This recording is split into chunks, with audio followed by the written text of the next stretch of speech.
জবানের কথায় পরিচয় দেয় আমি মুসলমান, জবানের আওয়াজ আমাকে পরিচয় দিল আমি মানুষ, জবান আমাকে পরিচয় দিয়ে দিল আমি একজন আলেম, জবান আমাকে পরিচয় দিয়ে দিল আমি হক না বাতিল। জবানের কথার দ্বারা পরিচয়। মারাত্মক এই জিহ্বা, মারাত্মক অস্ত্র।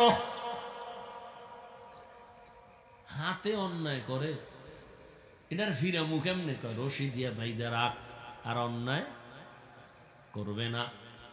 কান অন্যায় কথা শুনে কয় তাড়াতাড়ি পট্টি লাগা, আর অন্যায় কথা শুনবে না।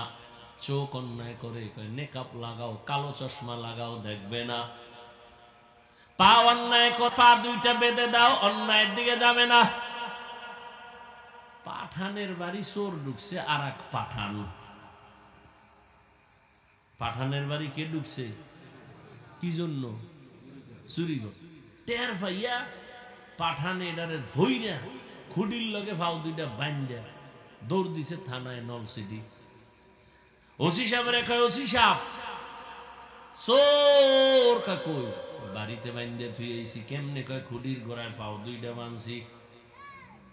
তো কি করবো? চলেন এটা ধইরে নিয়ে। কেমনে বানছো? কয় দুই ফাও। আধ বানছো নি? কয় না। এটা তুই পাগল নি? তুই ফাও বানছো আধ বান্ধ নাই? হ্যাঁ মাথায় হাত দিস। আহারে ওসি সাহেব না না না টেনশন নেই, আমিও পাঠান ও পাঠান, আমার মাথায় যেহেতু এটা ঢুকে নাই ওর মাথায় ঢুকতো না। চলেন।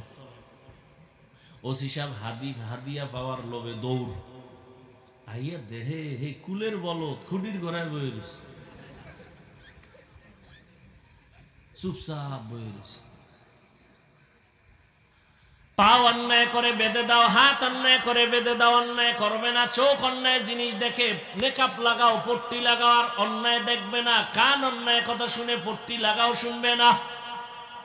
জিহ্বাটা যে অন্যায় করে ইডারে কেমনে আটকামু?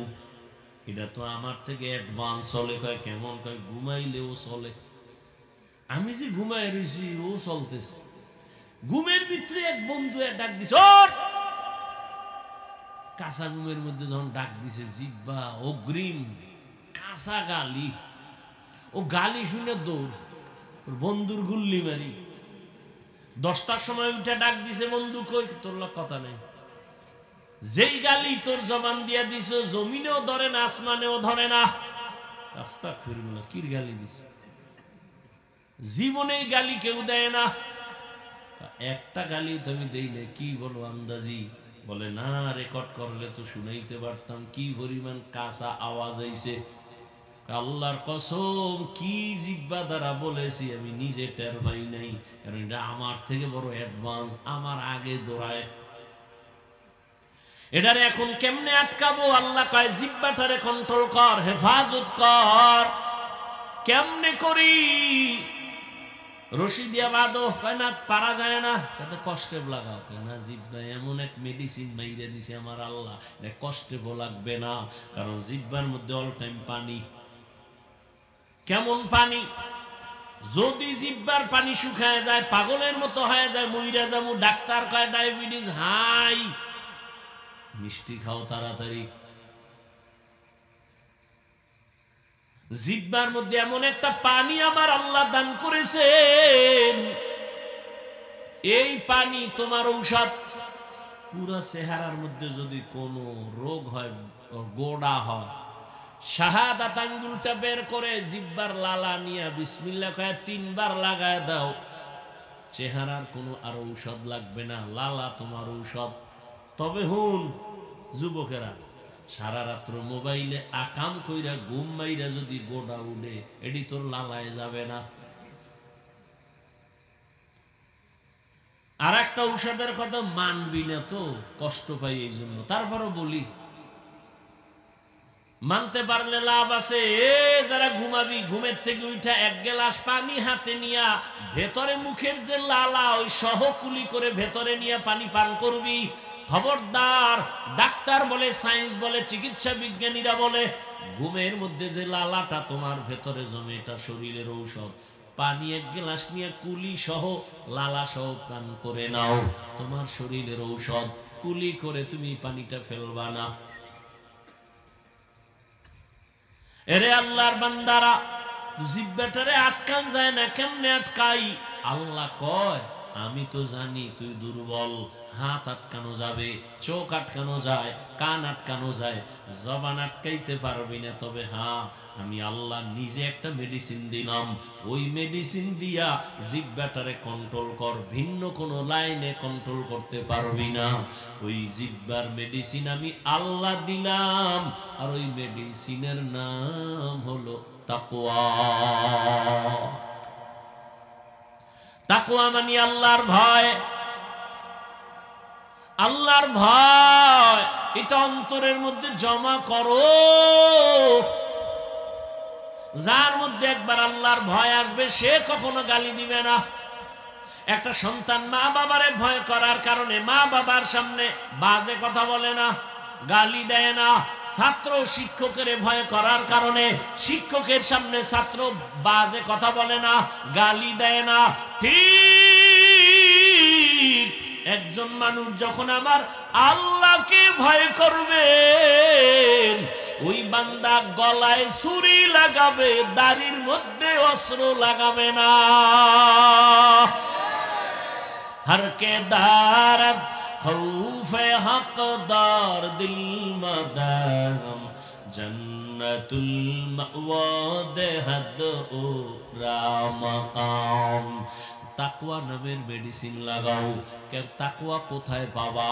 তাকওয়া পাওয়ার একমাত্র ঠিকানা ওলি আউলিয়াদের নেক নজর। লিকুল্লি শাইইন মা'দিনুন আ মা'দিনুত তাকওয়া কুলুবুল আরিফিন। আল্লাহ ওয়ালাদের নেক নজর হলো তাকওয়ার গোডাউন। আল্লাহ ওয়ালাদের নেক নজর লাগলেই তোমার অন্তরে তাকওয়া চলে আসবে। এখন যে ওলিয়া উলিয়া মানেই না, এই কপাল পরার উপায় কি? জানি না কি উপায় হবে। তবে শুনো, যারা বলবা ওলিয়া উলিয়া মানি না, আমি বলবো ঘোষণা দিয়া গেলাম, এরা কোরআন মানে না, বুখারী শরীফ মানে না, এরা ভণ্ড। এদের যারা ভণ্ড বলবে না, আল্লাহর কসম তারাও ভণ্ড। যারা বলে আমরা ওলিয়া উলিয়া মানি না, এরা কোরআনও মানে না, বুখারীও মানে না, এরা বাতিল। এদের যারা বাতিল মানে না, তারাও বাতিল। কি মনে হয় গাঞ্জা খাইয়া বইছি? হ্যাঁ, আল্লাহ হেদায়েত দান করুন। ওলিয়া উলিয়াদের নেক নজর শুনো দলিল। قال رسول الله صلى الله عليه واله وسلم اتقوا فراسة المؤمن فانه ينظر بنور الله। আল্লাহর প্রিয় বান্দাদের ফেরাসাতের পাওয়ার আছে, এটাকে তোমরা ভয় করিও। কারণ তুমি যা দেখো না, তারা তা অনেক কিছু দেখেন, তবে চামড়ার চোখে না, আল্লাহর দেওয়া নূরের আলো দিয়ে দেখেন। খলিফাতুল মুসলিমিন ওমরে ফারুক রাদিয়াল্লাহু তাআলা আনহু খুতবা দিতেছেন। খুতবার মাঝে হঠাৎ করে একটা অপ্রাসঙ্গিক আওয়াজ দিলেন, ইয়া সারিয়াতাল জাবাল, ইয়া সারিয়াতাল জাবাল, ইয়া সারিয়াতাল জাবাল। এই সারিয়া, পাহাড় পাহাড় পাহাড়। ওমর যেখানে আওয়াজ দিছেন সেখান থেকে সারিয়া 2000 কিলোমিটার দূরে ইরানে যুদ্ধ করে। সারিয়াকে জিজ্ঞাসা করা হলো, ওমরের আওয়াজটা শুনছিলেনই? কাছে বইসা বললে যেমন শোনা যায় তেমনই শুনছি। আল্লাহর ভয়, এ ভয়ের নাম তাকওয়া। আল্লাহ ওয়ালাদের নেক নজর। এই ভয়টা যখন আসবে, জীবন চলে যাবে, বান্দা গুনাহ করবে না। ওমরে ফারুক রাদিয়াল্লাহু তাআলা আনহু দিনের বেলা মানুষের বিচার করে, রাতের বেলা ঘুরে ঘুরে প্রজাদের খবর নেয়, জনগণের কি হালাত। ঘুরে গিয়ে দেখে বাগানের মধ্যে বাতি জ্বলে। ওমর গিয়ে আস্তে করে চুপচাপ দাঁড়াইছে রাতের অন্ধকারে। শুনে ভেতরে মহিলাদের আওয়াজ। মা তার মেয়েকে ডাক দিয়ে কয়, এই মাইয়া, বাজারে দুধ বিক্রি করতে নিবি, পানি মিলাইয়া নিস। মেয়ে ডাক দিয়া কয়, ওমর যদি টের পায় রে মা, ওমরের কথার আগে তরবারি রেডি। ওমর কই কই কই? মা কি কয়, ওমর তো দেখবে না। মেয়ে ডাক দিয়ে কয়, মা ওমর যদিও দেখবে না, তবে ওমরের আল্লাহ তো দেখবেন। ওই আল্লাহরে ফাঁকি কেমনে দিব? ওমরের দূর শুই না চলে গেছে। পরের দিন আদালতে লোক দিয়া পাঠায়, কয় অমুক এলাকায় যাও, ওই ঘরের মা মেয়ে দুজনরে ডাকো আদালতে। আদালতে ডাইকে বলে, এই আম্মা জান, বেয়াদবি মাফ করবেন, আপনার উপরে কোনো অভিযোগ নাই।